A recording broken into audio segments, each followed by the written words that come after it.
श्यामपुर नाम के गांव में कंगना अपने चाचा चाची और उनकी बेटी रूपल के साथ रहती थी। रूपल और उसकी चाची जया कंगना से बहुत नफरत करते थे। हालांकि उसके चाचा उसे बहुत प्यार करते थे। कंगना के चाचा जी ज्यादातर काम के सिलसिले से गांव के बाहर ही रहते थे। जया कंगना को अपनी बेटी जैसी नहीं समझती थी और हमेशा उससे नौकरानी की तरह घर के सारे काम करवाती रहती थी। कंगना बहुत ही नेक और दयालु थी, इसलिए वो बिना कुछ कहे चुपचाप अपनी चाची और उसकी बेटी की सारी बात मान लिया करती थी। ऐसे ही समय बीत रहा होता है। एक दिन कंगना के चाचा शहर से गांव आते हैं और आते ही वो कंगना को 200 रुपए देते हैं। रूपल ये सब देख लेती है और अपनी माँ को जाकर बताती है।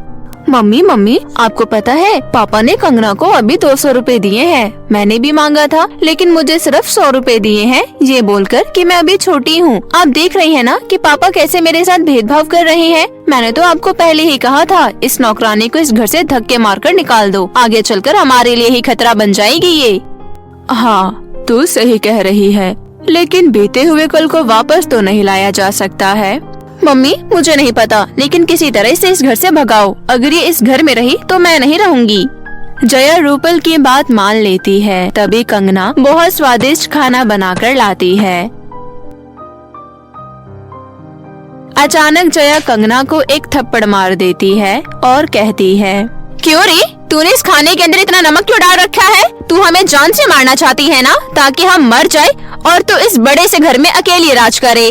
हाँ मम्मी, इसने बहुत गंदा खाना बनाया है, खाने में इतना सारा नमक है। दोनों माँ बेटी की बात सुनकर कंगना कहती है, चाची जी अगर आप दोनों को मेरा बनाया हुआ ये खाना अच्छा नहीं लग रहा है तो मैं आपके लिए दोबारा खाना बना दूंगी। आप जैसा खाना कहेंगी मैं वैसा ही बनाऊंगी। इतना कहकर कंगना फिर से खाना बनाने चली जाती है। इसी तरह दोनों माँ बेटी मिलकर कंगना पर अत्याचार करती रहती थी। ऐसे ही दिन बीत रहे थे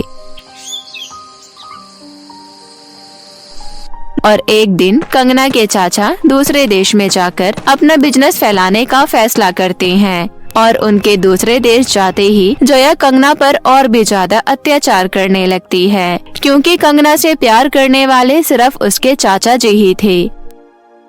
एक दिन कंगना सीढ़ी से उतर रही होती है, तभी उसका पैर फिसल जाता है। ये सब देखकर रूपल अपनी माँ से कहती है, मम्मी मैंने पहले ही साबुन वाला पानी सीढ़ी पर गिरा दिया था, अब इसके हाथ पैर टूटेंगे, बहुत मजा आएगा और फिर इसके बाद हम इसे घर से धक्के मारकर निकाल देंगे। दूसरी तरफ कंगना के हाथ पैर तो नहीं टूटते हैं, लेकिन उसके हाथ पैर में बहुत जोर से दर्द हो रहा होता है। कंगना अपने कमरे में जाती है और रोने लगती है। तभी जया और रूपल कंगना के कमरे में जाती है और उससे बोलती है, मनहूस लापरवाह लड़की, तुझे पता नहीं है क्या, खाने का समय हो गया है, हम दोनों को भूख लग रही है। चाची जी आज मैं गिर गई हूँ, जिसकी वजह से मेरे पैरों में और हाथों में बहुत जोर से दर्द हो रहा है। आज आप खुद खाना बना लीजिए, मैं कल से बना दूंगी। तेरी हिम्मत कैसे हुई मुझे हुक्म देने की? अगर तू इस घर में काम नहीं करेगी तो तुझे रहने का भी कोई हक नहीं है। अभी के अभी निकल जा मेरे घर से। कंगना रोते हुए कहती है, चाची जी कभी कभी तो मुझे लगता है कि आप दोनों मुझे इस घर में रहने देना ही नहीं चाहती हो। मुझे पता है चाचा जी के दूसरे देश जाने के बाद आप लोग और भी ज्यादा बुरा व्यवहार करने लगी हो, लेकिन कोई बात नहीं, अगर आप यही सब चाहती हो कि मैं इस घर से चली जाऊं तो मैं चली जाऊंगी। अच्छा बहुत सही सोचा है तूने, चल बहुत हो गया बकवास, निकल यहाँ से। हमने तुझे इस घर में काम करने के लिए रखा था, लेकिन अब तू टाइम से काम नहीं करेगी तो इसमें हम क्या करें? कंगना रोते हुए वहाँ से चली जाती है। रोते हुए कंगना नदी के किनारे बैठ जाती है। अब मैं कहाँ जाऊँ, कैसे रहूँ? मुझे तो कुछ समझ ही नहीं आ रहा है, सब कुछ खत्म हो गया है। चाची जी मुझसे इतना नफरत करती है कि अब मुझे इस कगार पर लाकर खड़ा कर दिया। ऐसा बोल बोल कर कंगना बहुत रो रही होती है। तभी वहाँ से एक बूढ़ी अम्मा गुजर रही होती है। वो बूढ़ी अम्मा कंगना को वहाँ बैठे हुए देखती है और कहती है, सुनो मुझे बहुत प्यास लग रही है, क्या तुम मुझे पानी लाकर दे सकती हो? कंगना तुरंत पास की नदी में जाती है और वहाँ से पानी लाकर उस अम्मा को दे देती है। अचानक वो बूढ़ी अम्मा एक सिंड्रेला परी के रूप में बदल जाती है।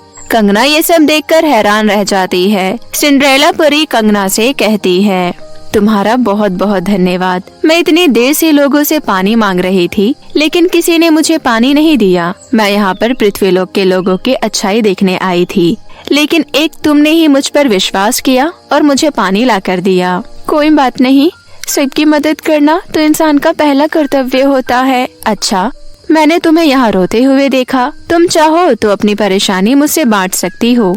क्या पता मैं तुम्हारी कोई मदद कर पाऊँ। सिंड्रेला परी की बात सुनकर कंगना रोने लगती है और उसे रोते हुए सारी बात बता देती है।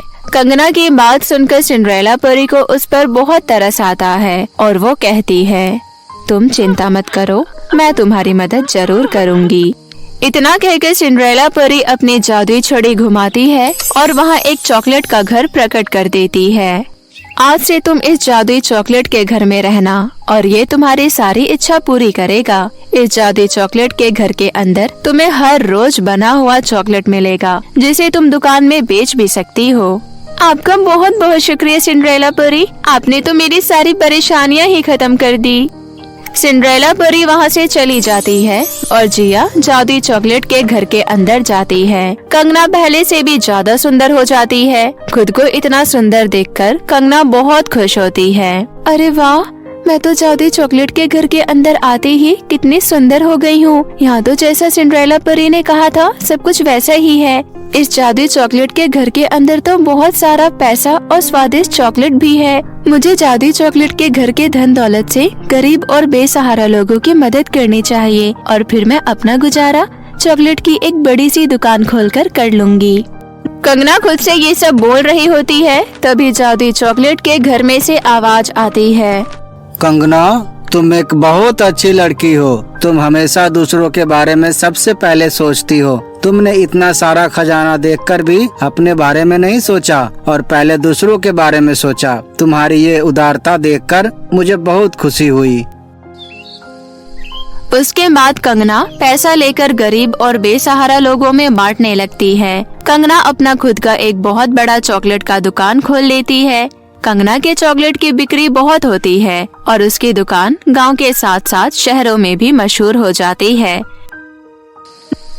एक दिन कंगना अपनी दुकान से जादुई चॉकलेट के घर में लौट रही होती है, तभी एक राजकुमार की नजर उस पर पड़ती है। राजकुमार कंगना के पास जाता है और बोलता है, मैंने गांव में तुम्हारे बारे में बहुत सुना है कि तुम गांव के गरीब लोगों की बहुत मदद करती हो। तुम जैसी नेक और दयालु लड़की मैंने आज तक नहीं देखी। मैं तुमसे शादी करना चाहता हूँ। राजकुमार की बातें सुनकर कंगना बहुत खुश हो जाती है और तुरंत शादी के लिए हाँ कर देती है।